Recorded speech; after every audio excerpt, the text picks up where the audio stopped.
Hey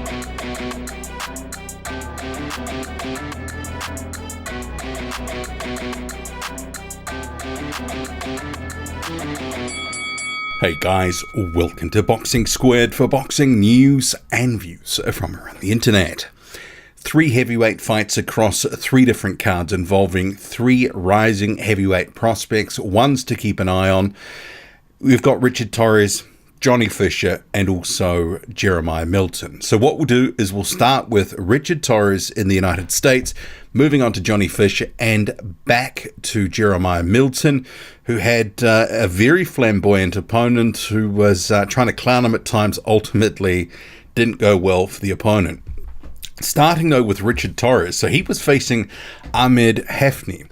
So Hefney had been on a card previously with Dakari Scott, a Don King card. So I'd seen that one and thought, actually, Hefney's not too bad. So he, went the rounds, lost was it a split decision? Anyway, it was relatively close against Dakari Scott.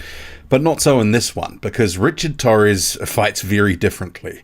He's like a whirling dervish, just pressing forward, all aggression, burrowing in, keeping his center of gravity low, looking to land the left hand right hook, just trying to put it on you. And that really became a bit too much because Hefney under pressure, not a second to breathe. He got dropped late in the first round, and actually he got dropped in each of the 3 rounds. So this was the first time that Richard Torrez had been into the 3rd round, but basically a case of Torrez trying to track him down and get his work away. And Hefney, for the most part, was trying to look for counters early, but then it ended up being a case there was a lot of holding, and he got warned in each of the 3 rounds. Ultimately, he was deducted a point in that 3rd round, but that was academic because Richard Torrez stops him in that 3rd round after he'd gone down for a 3rd time, so down in each of the first 3 rounds.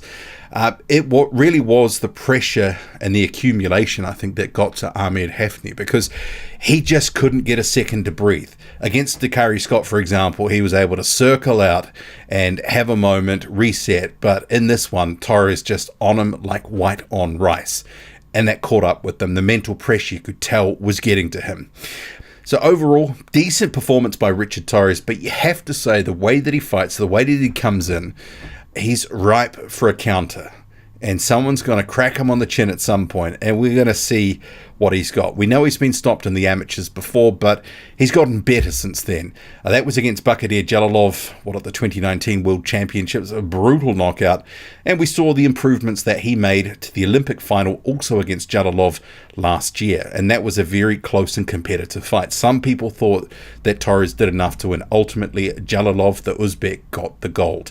But decent performance by Torrez. He advances to, 3-0, 4-0, and I think we're going to see him regularly, consistently, and hopefully they can get some more durable opponents that can take him some rounds. But the fact that he's on his man just relentlessly, it's going to get to guys. It's going to be hard for some opponents to work under those conditions. As we saw against Ahmed Hefney, couldn't take it and ultimately got caught with some stuff, put him down. I think the first knockdown, it looked more like a flash knockdown.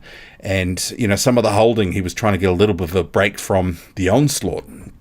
Good performance. We'll move on to Johnny Fisher. So this was all over inside a round. So it lasted for about 2 minutes. He was facing Domik Musil.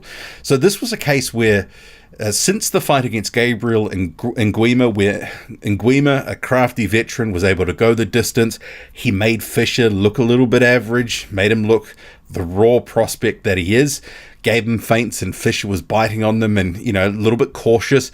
They've dropped down the level of opposition. So this guy that they had in front of him today was there to be knocked over, and he obliged. So Fisher had sold a couple of thousand tickets for this event. So he's building a fan base, getting a lot of people involved. And I'm talking about this in another Patreon video in a little bit more depth. But is the sort of profile actually outstripping the development at this point? There's questions about how fast can they really move him. And I think it's one of these cases. He needs a lot of work.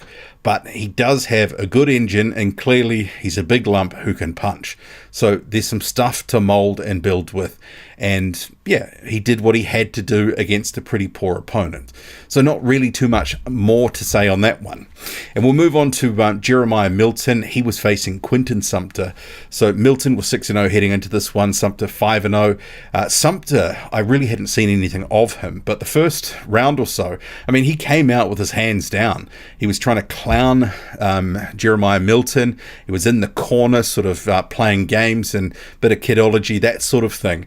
And Milton was calm, collected. He was working the jab against a guy who was moving, unorthodox. And the thing was, though, you had the flamboyant sort of style of Sumpter, but he really wasn't following it up with a lot of punches.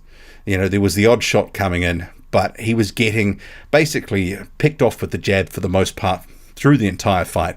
But he did, up until the stoppage, and we'll come to that, he did land the more telling punches, a couple of, decent right hands. I think maybe it was round 3. Milton got caught with one that backed him up momentarily. The next round, Sumpter also landed something.